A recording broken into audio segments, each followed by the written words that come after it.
রাজনীতির মাঠে আওয়ামী লীগ জাতীয় পার্টির অনুপস্থিতিতে সুযোগ পাচ্ছে জামাত। দলটি লাইমলাইটে এলেও ভোটে জেতার সম্ভাবনা দেখছেন না মির্জা ফখরুল। আওয়ামী লীগ নেই, আপনার জাতীয় পার্টির একই অবস্থা প্রায়। জামাত আপনার যেভাবে হোক তারা লাইমলাইটে এসে গেছে। তবে জনগণের কাছে গিয়ে সিলেকশনে পুরোপুরি জিতে যাওয়া এইরকম কোনো অবস্থা আমার কাছে মনে হয়। পাল্টাপাল্টি অবস্থানের মধ্যেই জোরে সোরে চলছে নির্বাচনী প্রস্তুতি। অর্ধেক আসনে বিএনপির প্রার্থী চূড়ান্ত, মনোনয়ন বাছাই সম্পন্ন করেছে জামাতও। আমরা নির্বাচনের প্রস্তুতিও চালাচ্ছি, আমাদের দাবির পক্ষে আওয়াজও উঠাচ্ছি। পিআর এর মাধ্যমে নির্বাচিত হতে চাওয়া ভালো, স্বপ্ন দেখা ভালো, বাট সবকিছুর একটা সীমা থাকা উচিত। জোট হইতে হবে নট নেসেসারি, এটা সমঝোতাও হতে পারে, আন্ডারস্ট্যান্ডিং। 40 থেকে 50টি আসন বিএনপি অন্য দলের প্রার্থীদের জন্য ছেড়ে দেবে। দেখছিলেন প্রধান শিরোনাম। দুপুরের সময়ে সঙ্গে আছি আমি তোহা খান তামিম। অন্যান্য শীর্ষ সংবাদ। বাংলাদেশ পুনর্গঠনে কাজ করছে অন্তর্বর্তী সরকার। সহযোগিতা দরকার প্রবাসীদের। নিউ ইয়র্কে প্রধান উপদেষ্টা। বিনিয়োগ বান্ধব পরিবেশ গড়ে তোলার প্রতিশ্রুতি। শেখ হাসিনার বিরুদ্ধে জুলাই হত্যাযজ্ঞ মামলায় সর্বশেষ সাক্ষী হিসেবে তদন্ত কর্মকর্তার সাক্ষ্য। প্রয়াত বদরুদ্দিন উমরের জবানবন্দির সাক্ষ্য হিসেবে গ্রহণ। সহিংসতা ও প্রোপাগান্ডা ঠেকাতে ইসির সক্ষমতা নিয়ে সুশীল সমাজের প্রশ্ন। কমিশনের নির্বাচনী সংলাপ শুরু। সুষ্ঠু ও নিরপেক্ষ নির্বাচনের প্রতিশ্রুতি ইসির। 2 বছর ধরে ঝুলে আছে মালয়েশিয়া যেতে না পারা শ্রমিকদের ভাগ্য। 5 দাবিতে কারওয়ান বাজারে বিক্ষোভ। সরকারের আশ্বাসের পরও সমাধান না হওয়ায় সিন্ডিকেটকে দোষারোপ।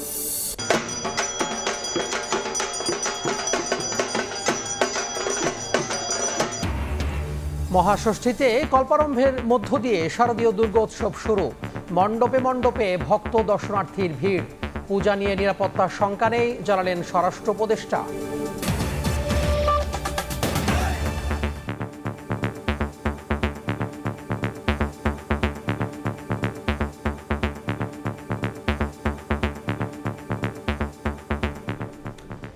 বাংলাদেশে দক্ষিণপন্থী রাজনীতি উত্থানের চেষ্টা হচ্ছে বলে মন্তব্য করেছেন বিএনপি মহাসচিব মির্জা ফখরুল ইসলাম আলমগীর।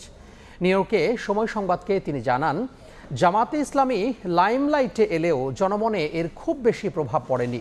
দলটি আওয়ামী লীগের কার্যক্রম নিষিদ্ধ ও জাতীয় পার্টি নিষ্ক্রিয় থাকার সুবিধা পাচ্ছে বলেও মনে করেন মির্জা ফখরুল।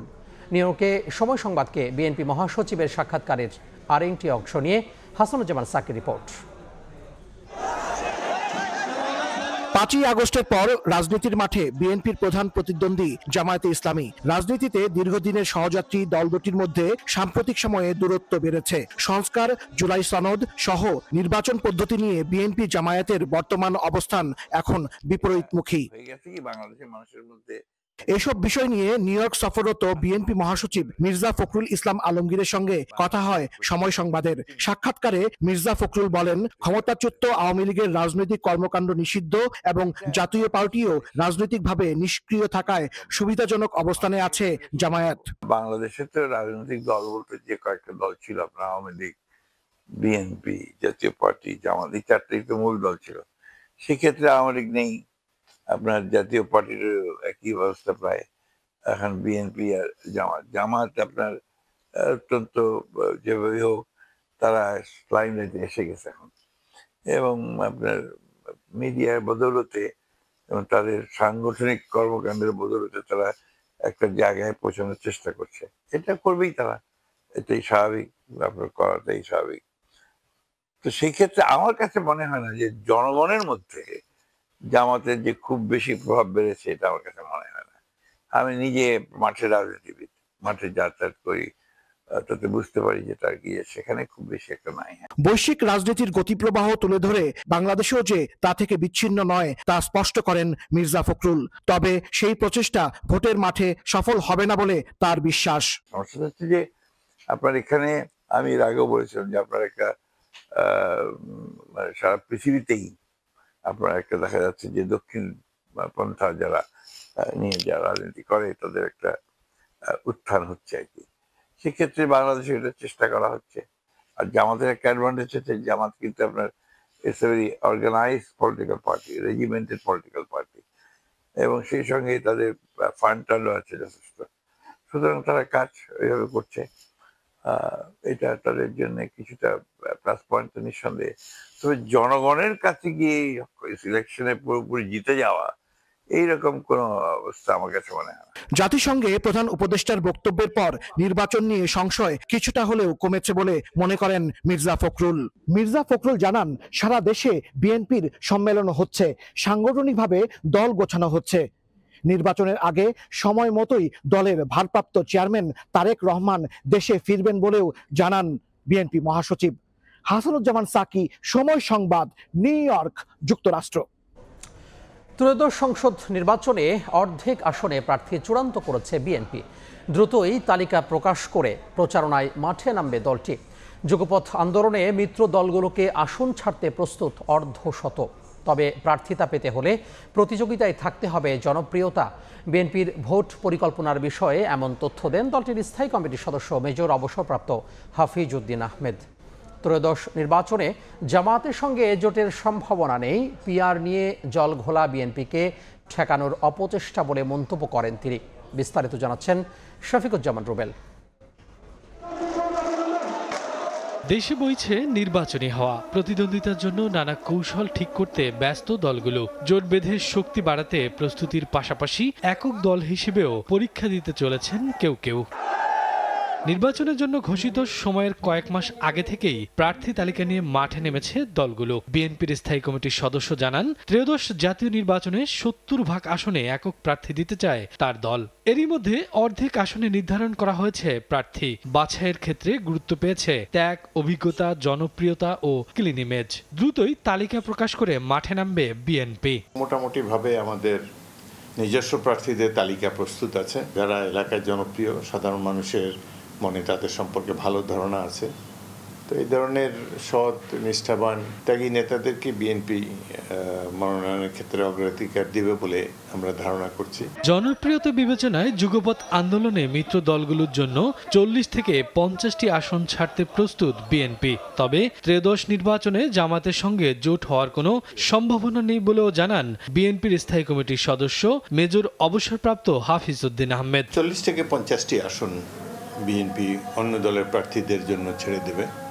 তো এর মধ্যে কারা কারা এই 40 বা 50 জনের মধ্যে থাকবেন সেটা এখনো স্থির হয় নাই। এই ব্যাপারে আলাপ আলোচনা চলছে। এবার জামাত ইসলামী মনে করছে তারা ইতিহাসে সবচেয়ে কাছাকাছি পৌঁছে গেছে ক্ষমতায়। জামায়াতকে এখনো শত্রু না ভাবলেও দলটির কিছু নেতার বক্তব্য বিব্রতকর উল্লেখ করে হাফিজ উদ্দিন বলেন, পিআরের দাবি বিএনপিকে ঠেকানোর কৌশল। পিআরের মাধ্যমে নির্বাচিত হতে চাওয়া, তারপর তাদের দু একজন নেতার কথায় কিছুটা বিব্রত হয়েছি। তাদের এক নেতা বলেছে তারা সরকার গঠন করবে, বিএনপি বিরোধী দলে থাকবে।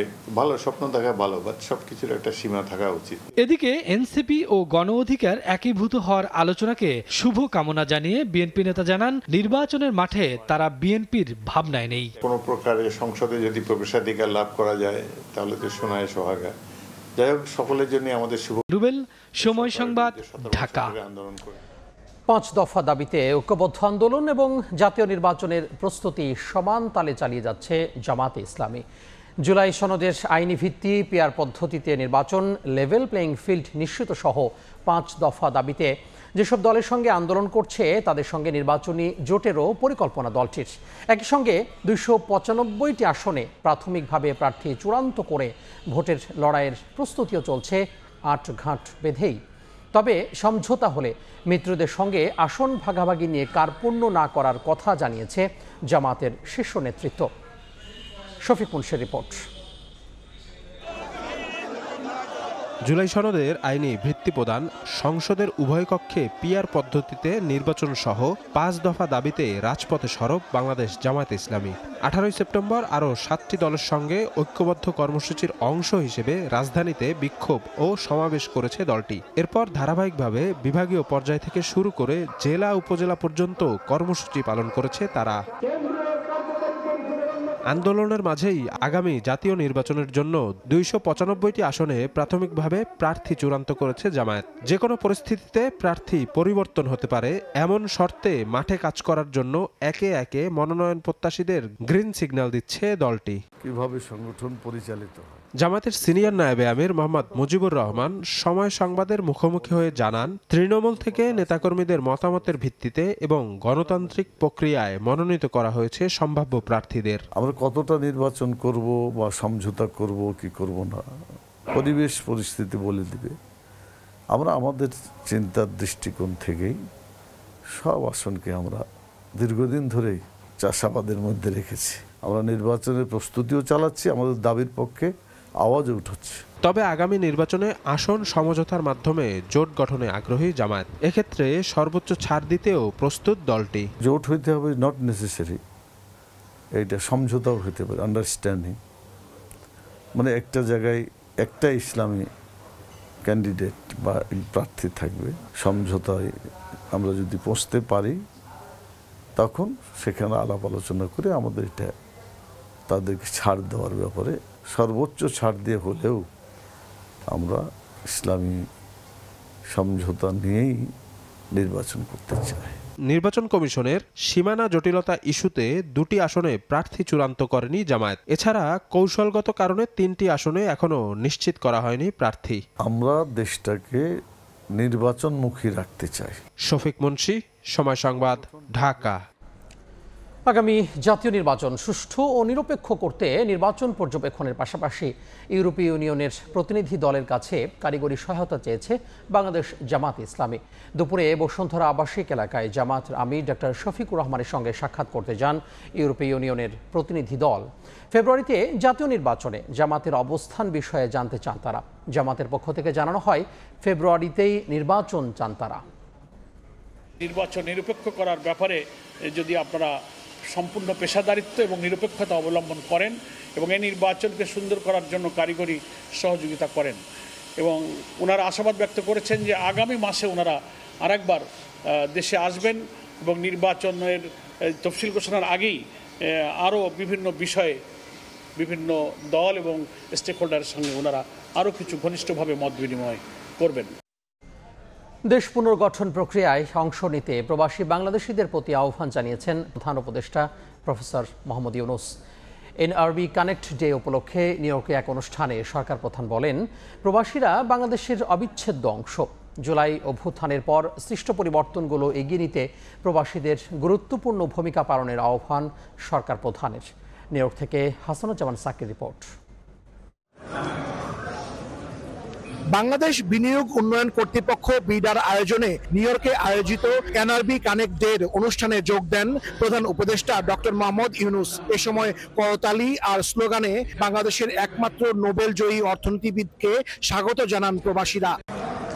প্রধান উপদেষ্টার বক্তব্যে ঘুরে ফিরে আসে বাংলাদেশের প্রসঙ্গ।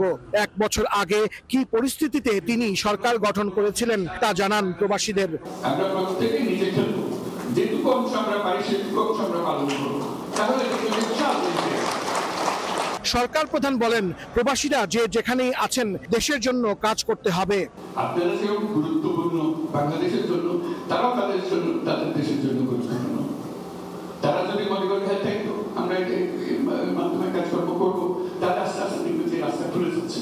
প্রবাসীদের পাঠানো রেমিটেন্সের 21%-এরও বেশি প্রবৃদ্ধি অর্জনে অবদান রাখার জন্য বিদেশে থাকা বাংলাদেশিদের প্রশংসা করেন ডক্টর ইউনূস। দেশের অর্থনীতির যে সীমাবদ্ধতা, সেই সীমাবদ্ধতা থেকে আমরা বেরিয়ে যেতে পারবো। আমাদের মনটাও করা হবে, ইন্টারাকশন হবে আশেপাশের দেশের সঙ্গে, এবং আমাদের অর্থনীতির থেকে বিরাট গতি সঞ্চার হবে।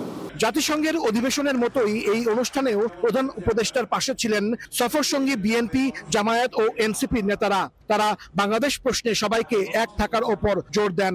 আমরা কমিটেড যে আমরা এই সংস্কার কমিশনগুলোতে আমরা আমাদের অবদান রাখার চেষ্টা করছি রাজনৈতিক দল হিসেবে, এবং যতটা সম্ভব আমরা কাজ করছি। বাংলাদেশ এখন আগের জায়গায় আর ফিরে যাবে। আমাদের ইউথের ভিতরে একটা বিষয় এখানে আমরা দেখতে পাচ্ছি যে তারা they wants a positive move, they wants a change. বাংলাদেশের মানুষ বাংলাদেশ পছন্দ করে, সেই বাংলাদেশ ফিরে পারে আপনারা নতুন নেতৃত্ব বুঝে দিতে আপনারা অপরের ভূমিকা পালন করবেন। জাতিসংঘে 11 দিনের সফরে এসে 8ম দিনে প্রবাসীদের নিয়ে অনুষ্ঠান করলেন প্রধান উপদেষ্টা ডক্টর মোহাম্মদ ইউনূস। ক্ষমতা গ্রহণের পর এবার নিয়ে দ্বিতীয়বারের মতো নিউ ইয়র্কে এলেও এই প্রথম যুক্তরাষ্ট্রের প্রবাসীরা সরকার প্রধানকে কাছ থেকে দেখার সুযোগ পেলেন। আর ডক্টর মোহাম্মদ ইউনূস বললেন, দেশের জন্য সব সময় প্রবাসীরা খুবই গুরুত্বপূর্ণ, তাই দেশের কল্যাণে সবাইকে ঐক্যবদ্ধ হয়ে কাজ করার আহ্বান জানান প্রধান উপদেষ্টা। হাসানুজ্জামান সাকি, সময় সংবাদ, টাইমস স্কয়ার, নিউ ইয়র্ক। সাবেক প্রধানমন্ত্রী শেখ হাসিনা ও সাবেক স্বরাষ্ট্রমন্ত্রী আসাদুজ্জামান খান কামাল সহ 3 জনের বিরুদ্ধে সাক্ষ্য দিচ্ছেন মামলার তদন্ত কর্মকর্তা মোহাম্মদ আলমগীর। রোববার আন্তর্জাতিক অপরাধ ট্রাইব্যুনাল 1-এ 54তম সাক্ষী হিসেবে সাক্ষ্য দেওয়া শুরু করেন তিনি। এদিন জুলাই আন্দোলন চলাকালে হত্যাযজ্ঞের 17টি ভিডিও ট্রাইব্যুনালে দেখানো হয়, যা সরাসরি সম্প্রচার করা হয় রাষ্ট্রীয় টেলিভিশন বিটিভিতে। এ সময় আবেগঘন পরিস্থিতির সৃষ্টি হয় ইজলাসে। তদন্ত কর্মকর্তার কাছে দেয়া প্রয়াত লেখক, গবেষক, রাজনীতিবিদ বদরুদ্দিন ওমরের জবানবন্দিকে সাক্ষ্য হিসেবে গ্রহণ করেন ট্রাইব্যুনাল 1। প্রসিকিউশন বলছেন, আত্মরক্ষার্থে নয়, পরিকল্পিতভাবে গণহত্যা চালানো হয়েছে। এই মামলায় 3 জন আসামি, তারা সকলেই কমান্ড রেসপন্সিবিলিটির আসামি। এই মামলায় তদন্ত চলছে, একজ্যাক্ট সংখ্যা আপনাকে বলতে পারবো না, তবে 19 জনকে শনাক্ত করার বিষয়টা, অর্থাৎ যারা শহীদ হয়েছেন তাদের শনাক্তকরণের বিষয়টা, সেই দিনের 19 জনের বিষয়টা নিশ্চিত হওয়া গেছে। বাকি তদন্ত প্রক্রিয়া চলছে। যে সমস্ত আসামিরা যারা এই অপরাধের সাথে সংশ্লিষ্ট হবে তাদের কাউকে ছাড় দেওয়া হবে না। দুপুরের সময়ে আরও থাকছে। চাঁপাইনবাবগঞ্জ, রাজশাহী ও নাটোর থেকে ঢাকাগামী বাস চলাচল বন্ধ। টানা 3 দিনের ধর্মঘটে অচল উত্তরের 3 জেলা। দুর্ভোগে যাত্রীরা, থমথমে খাগড়াছড়ি, 144 ধারা জারি। জাতীয় সংসদ নির্বাচনকে সামনে রেখে আজ থেকে নির্বাচনী সংলাপ শুরু করছে ইসি। সুষ্ঠু, সুন্দর এবং নিরপেক্ষ ভোট করতে কমিশন প্রতিশ্রুতিবদ্ধ বলে সংলাপের উদ্বোধনী অনুষ্ঠানে জানান সিইসি এএম নাসির উদ্দিন। বলেন, সুষ্ঠু নির্বাচন আয়োজনে সংলাপ গুরুত্বপূর্ণ ভূমিকা পালন করবে। আসন্ন সংসদ নির্বাচনের চ্যালেঞ্জ মোকাবেলায় নির্বাচন কমিশনের সাহস এবং সদিচ্ছা জরুরি বলে মন্তব্য করেন সংলাপে অংশ নেয়া সুশীল সমাজের প্রতিনিধিরা। এ সময় সহিংসতা ও প্রোপাগান্ডা ঠেকাতে ইসির সক্ষমতা নিয়ে প্রশ্ন তোলেন তারা। জাতীয় সংসদ নির্বাচনকে সামনে রেখে রোববার থেকে সংলাপ শুরু করেছে নির্বাচন কমিশন। প্রথম দিন শুরুতে সুশীল সমাজের প্রতিনিধিদের নিয়ে রাজধানীর আগারগাঁওয়ে নির্বাচন কমিশন ভবনে সংলাপে বসে ইসি। 30 জন প্রতিনিধিকে কমিশন আমন্ত্রণ জানালেও ইসির ডাকে সাড়া দেয়নি অর্ধেকেরও বেশি সুশীল।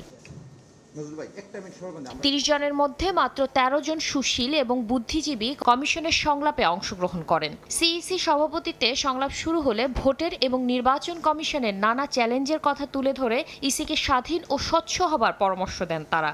এই নির্বাচনেও সেই বাছাইয়ের ক্ষেত্রে যদি কোনো ব্যত্যয় ঘটে, তাহলে কিন্তু নির্বাচন কমিশনকে শুধু কঠিন অবস্থার মধ্যে পড়তে হবে না, আগামী নির্বাচন যথেষ্ট প্রশ্নবিদ্ধ হবে এবং সেই নির্বাচন নিয়ে যে জনগণের আকাঙ্ক্ষা তার বিপরীতে যাবে।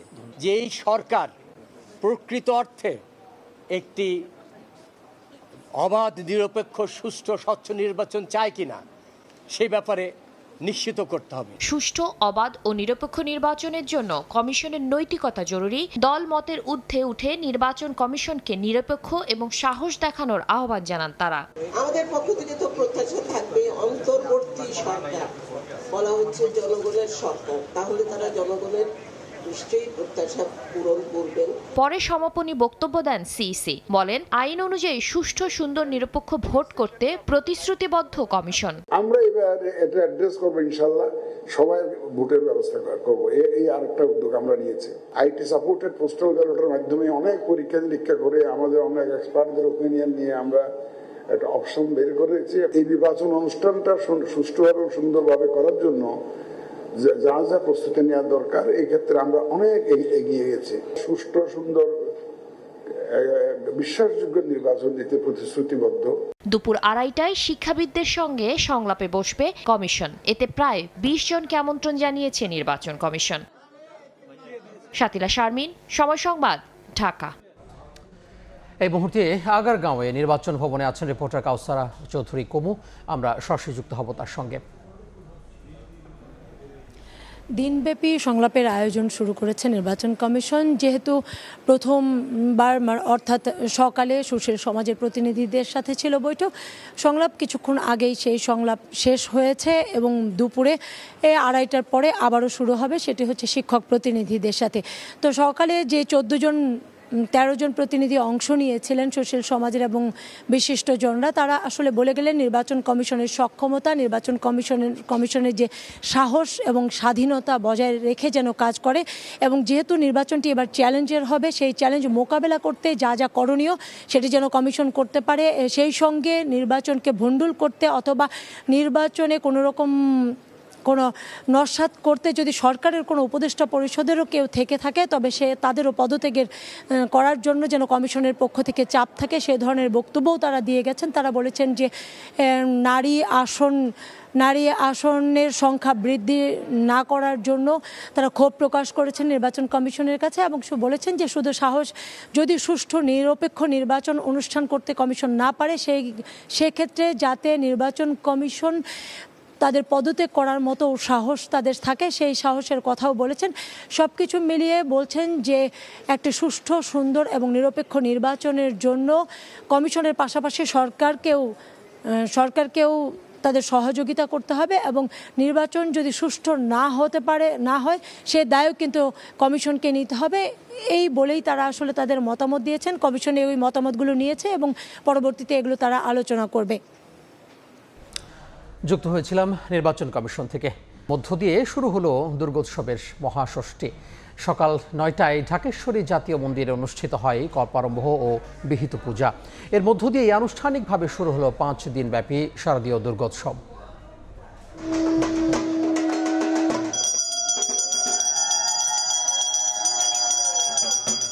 ঢাকে পড়েছে কাঠি, বেজে উঠেছে শঙ্খ, ঘণ্টার কাসরের ধ্বনির সঙ্গে উলুধ্বনিতে মুখরিত চারপাশ।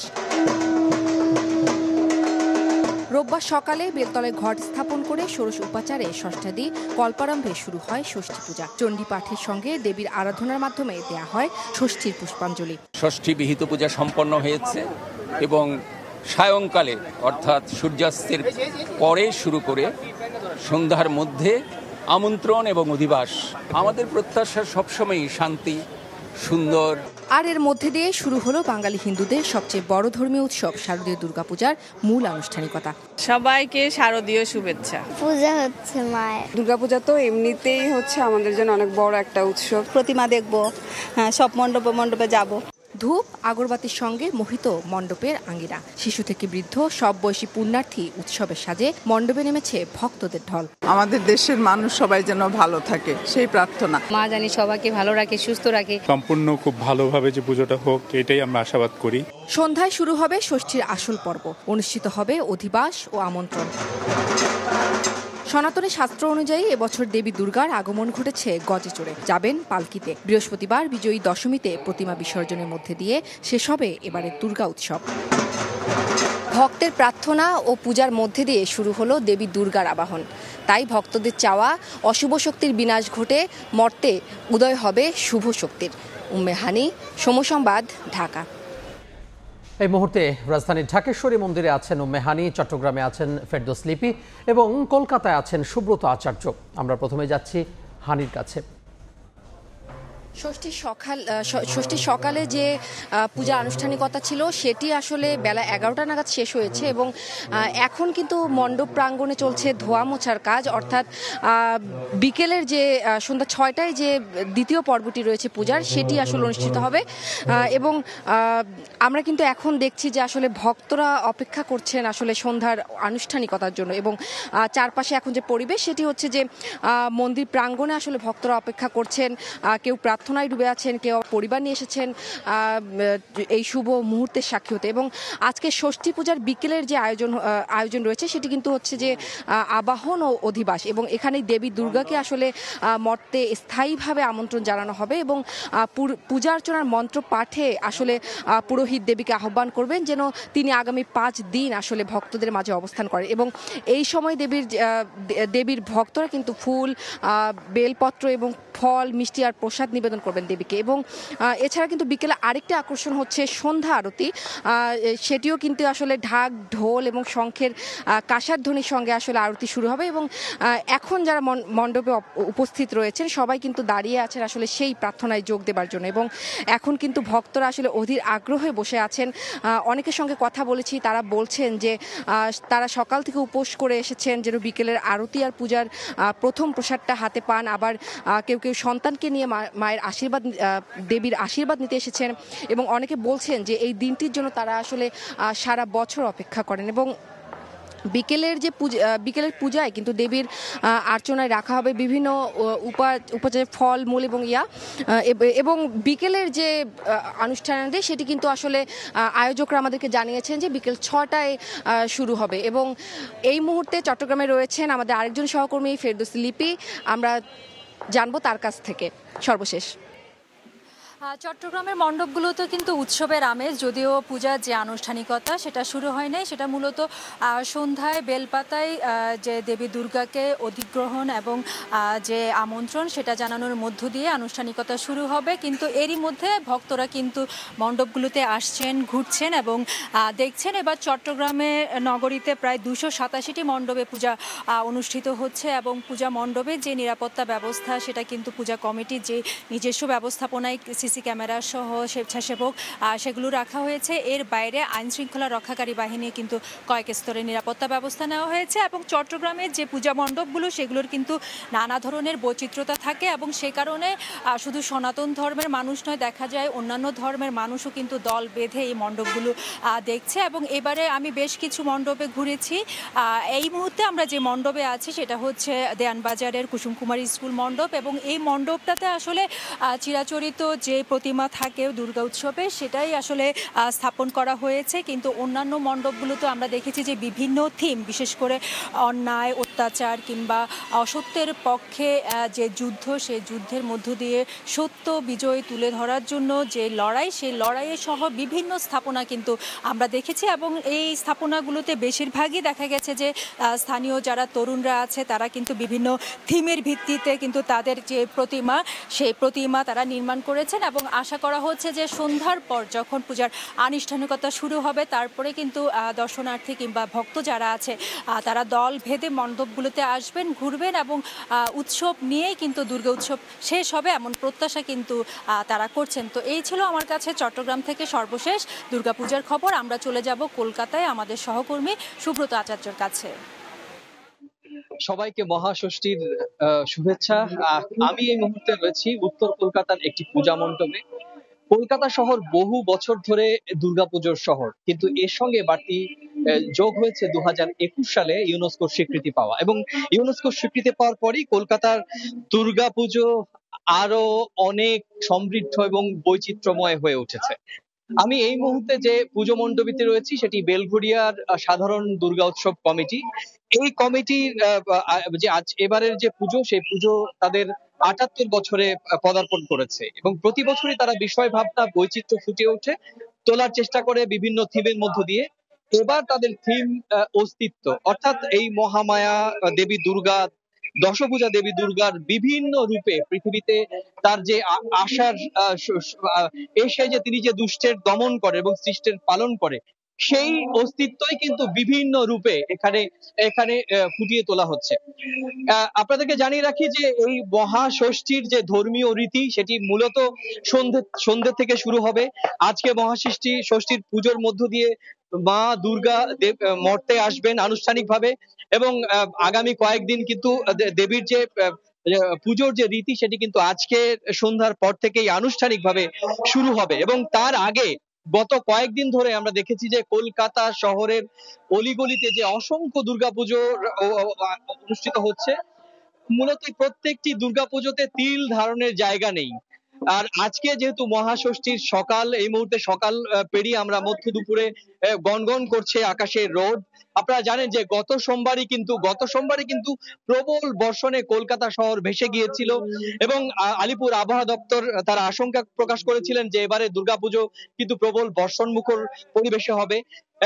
সুখের বিষয় যে এখনো পর্যন্ত যে শরতের উজ্জ্বল আকাশ এবং রৌদ্রদীপ্ত দুপুর, এই দুপুরে কিন্তু কচি কাচারা কিন্তু একই রকম ভাবে তাদের যে শারদীয় দুর্গা উৎসবের প্রথম দিন আজকে মহাষষ্ঠীর অপরাহ্ন, সেইটা কিন্তু তারা একেবারে শতভাগ লুটে পুটে নিচ্ছেন। তো এই ছিল আমার কাছে মহাষষ্ঠীর দুপুরের পর দুর্গাপুজোর শহর কলকাতার উত্তর প্রান্তের বেলগাছিয়া দুর্গোৎসব কমিটির পূজা প্রাঙ্গণ থেকে দুর্গাপুজোর আমার কাছে থাকা এই সংক্রান্ত সবশেষ তথ্য।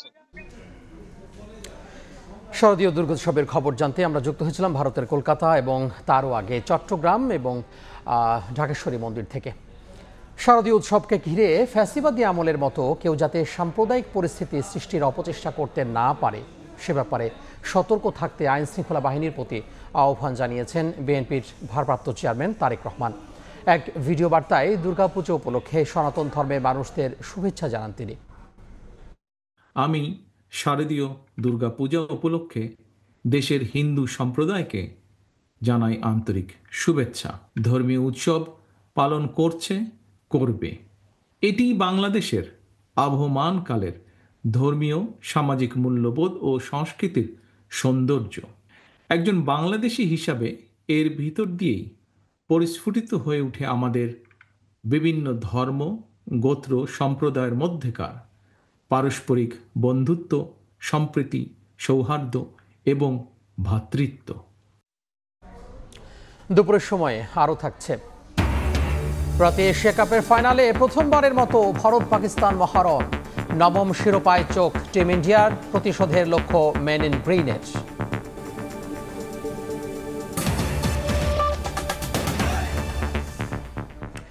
খাগড়াছড়িতে স্কুল ছাত্রী ধর্ষণের বিচারের দাবিতে অনির্দিষ্টকালের জন্য সকাল সন্ধ্যা সড়ক অবরোধ চলছে। আইন শৃঙ্খলা পরিস্থিতি নিয়ন্ত্রণে রাখতে 144 ধারা জারি করেছে প্রশাসন। সকাল থেকে জেলা শহর ও শহরতলিতে সব ধরনের যান চলাচল বন্ধ রয়েছে। ছেড়ে যায়নি কোনো দূরপাল্লার বাস। এছাড়া সাধারণ মানুষও বাসাবাড়ি থেকে বের হতে পারছেন না। তবে সাজেকে আটকে পড়া প্রায় 2147 পর্যটককে শনিবার রাতেই সেনাবাহিনীর বিশেষ নিরাপত্তায় ঢাকার উদ্দেশ্যে পাঠানো হয়েছে। এর আগে শনিবার অবরোধ চলাকালে হঠাৎই সদর উপজেলা পরিষদ এলাকায় পাহাড়ি ও বাঙালিদের মধ্যে সংঘর্ষে গুরুতর আহত হন 8 জন। সকালে আইন শৃঙ্খলা নিয়ে বিশেষ সভা করেছে পার্বত্য জেলা পরিষদ। মন্দিরে ছিলাম, কোনো ভেজাল হয় নাই। আমরা একটা সুস্থ সুন্দর একটা পূজা চাই। কালকে থেকে পর্যন্ত আমাদের এখানে কোনো গন্ডগোল হয়নি, আর আগামীতে আমরা চাই না যে কোনো গন্ডগোল হোক। যত দ্রুত পারেন দর্শকদের ধরেন, দৃষ্টান্তমূলক শাস্তি দেন। দূরপাল্লার গাড়ি চলাচল বন্ধ রয়েছে, শহরের অভ্যন্তরে গাড়ি চলাচল স্বাভাবিক রয়েছে এবং জনজীবন স্বাভাবিক রয়েছে। খাগড়াছড়িতে ধর্ষণের ঘটনাকে কেন্দ্র করে সৃষ্ট সমস্যা সমাধানে কাজ করছে সরকার। এ নিয়ে পার্বত্য চট্টগ্রাম বিষয়ক উপদেষ্টা সব পক্ষকে নিয়ে বৈঠক করছেন বলে জানিয়েছেন স্বরাষ্ট্র উপদেষ্টা জাহাঙ্গীর আলম চৌধুরী। দুর্গাপূজা নিয়ে কোনো নিরাপত্তার শঙ্কা নেই বলেও জানান তিনি। কি যখনের তথ্য আসে ওইটা তো আপনার ওই মিডিয়ায় দেন, আপনার থেকে আমরা পাই। ওই অনেক সময় দেখেন একটা জায়গায় কোনো ঘটনা ঘটে নাই, তারা একটা কেন আপনারা ওই যে কি বলে এই কালী মন্দির আমি পরিদর্শনের সময় বলে নাই যে পঞ্চগড়ে, ঠাকুরগাঁয়ে, বিভিন্ন জায়গায় এই সময় প্রত্যেকটা ওনারা ইন্সপেকশন করে দেখছে যে প্রত্যেকটা তথ্যই মিথ্যা। রাজশাহীতে টানা 3 দিনের মতো চলছে বাস মালিকদের ধর্মঘট। বন্ধ রয়েছে চাঁপাইনবাবগঞ্জ, রাজশাহী ও নাটোর থেকে ঢাকাগামী বাস চলাচল। শ্রমিকদের বেতন বৃদ্ধির ইস্যুকে কেন্দ্র করে বাস চলাচল বন্ধ রেখেছে মালিকপক্ষ। সকালে বাস স্ট্যান্ডে গিয়ে ঢাকাগামী গাড়ি না পেয়ে চরম ভোগান্তিতে পড়েন যাত্রীরা। মালিকরা বলছেন শ্রমিকদের বেশিরভাগ দাবি এরই মধ্যে পূরণ করা হয়েছে। তারপরও কিছু ছোটখাটো বিষয় নিয়ে দ্বন্দ্ব চলছিল, তাই বৃহস্পতিবার রাতে হঠাৎ বাস চলাচল বন্ধের সিদ্ধান্ত নেন তারা। আলোচনার পর কারওয়ান বাজারের সড়ক ছেড়েছেন মালয়েশিয়া যেতে ইচ্ছুক আন্দোলনকারীরা। বোয়েসেলস বলছে সংশ্লিষ্ট সব প্রক্রিয়া শেষে নভেম্বরের প্রথম ধাপে 500 জনকে পাঠানো হবে মালয়েশিয়ায়। রোববার সকাল 10টার দিকে কারণ বাজারে সড়ক অবরোধ করেন মালয়েশিয়া যেতে না পারা আন্দোলনকারীরা। ভিসা সহ সংশ্লিষ্ট সব কাগজপত্র থাকার পরও মালয়েশিয়া যেতে না পারায় 5 দফা দাবিতে বিক্ষোভ করেন তারা।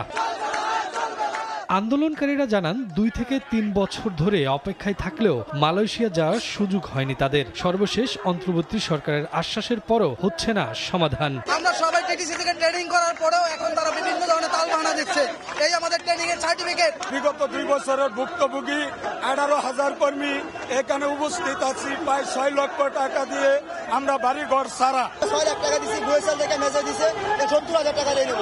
তারপরে বলতেছে 1,62,000 টাকা। তারপরে আমাদের পরে পরিস্থিতি নিয়ন্ত্রণে ঘটনাস্থলে আসে পুলিশ। ডিএমপি রমনা বিভাগের উপকমিশনার মাসুদ আলমের আশ্বাসে Bangladesh Overseas Employment and Services Limited বোয়েসেলের ব্যবস্থাপনা পরিচালকের সঙ্গে আলোচনায় বসেন আন্দোলনকারীদের প্রতিনিধি দল। 8 জন প্রতিনিধি নিয়ে আমি প্রবাসী কল্যাণ মন্ত্রণালয়ের দায়িত্বপ্রাপ্ত অ্যাডভাইজার স্যার তো এখন নাই, এখন সচিব স্যারের সাথে হয়তো কথা বলাবো।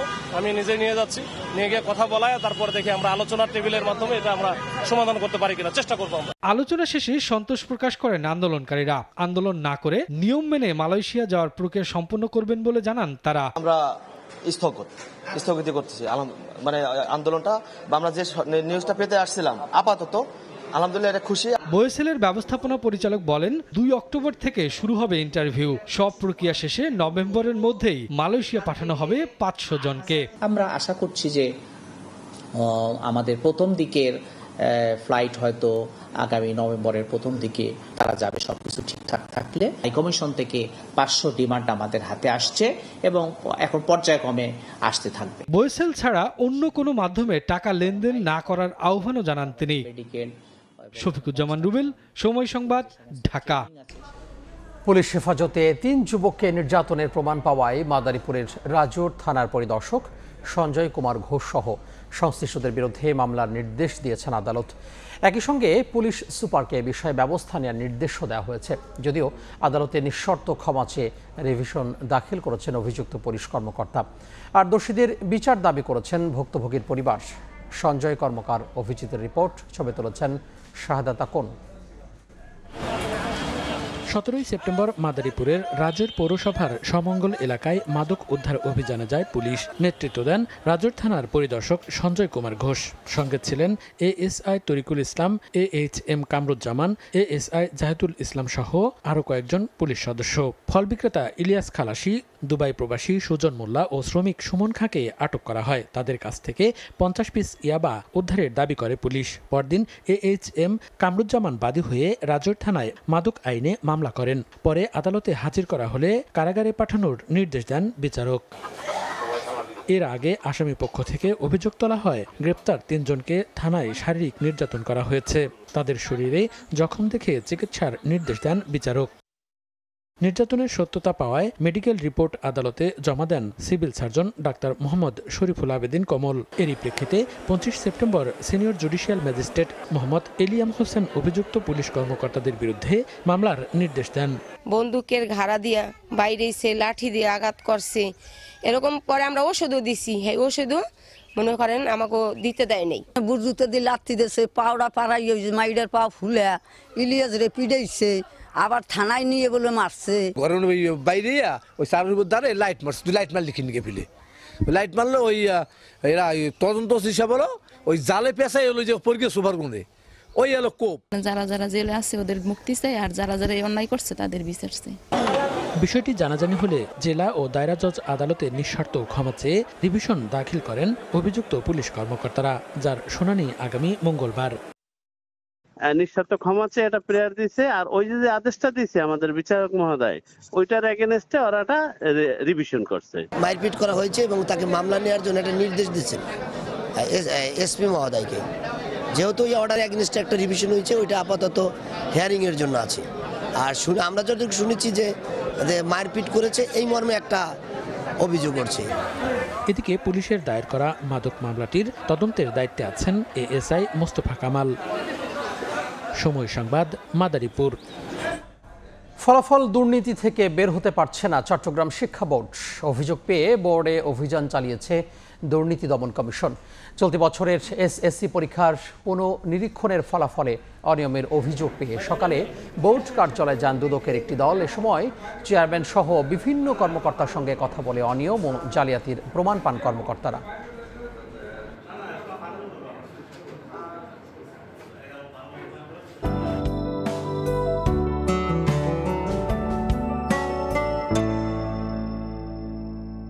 দেখে নেব এখনকার বাতাসের মানসূচক। বায়ুমান বিষয়ক সংস্থা আইকিউ এর সূচক অনুযায়ী বাংলাদেশে এখনকার বাতাসের মান: ঢাকা বিভাগের বায়ুর মান 66, যা সন্তোষজনক, বাতাসে আর্দ্রতা 65%। চট্টগ্রাম বিভাগের বায়ুর মান 58, এটিও সন্তোষজনক, বাতাসে আর্দ্রতা 74। রাজশাহী বিভাগের বায়ুর মান 90, যা সন্তোষজনক, আর্দ্রতা 66। সিলেট বিভাগের বায়ুর মান 71, এটিও সন্তোষজনক, বাতাসের আর্দ্রতা 68%। খুলনা বিভাগের বায়ুর মান 66, যা সন্তোষজনক, বাতাসে আর্দ্রতা 69।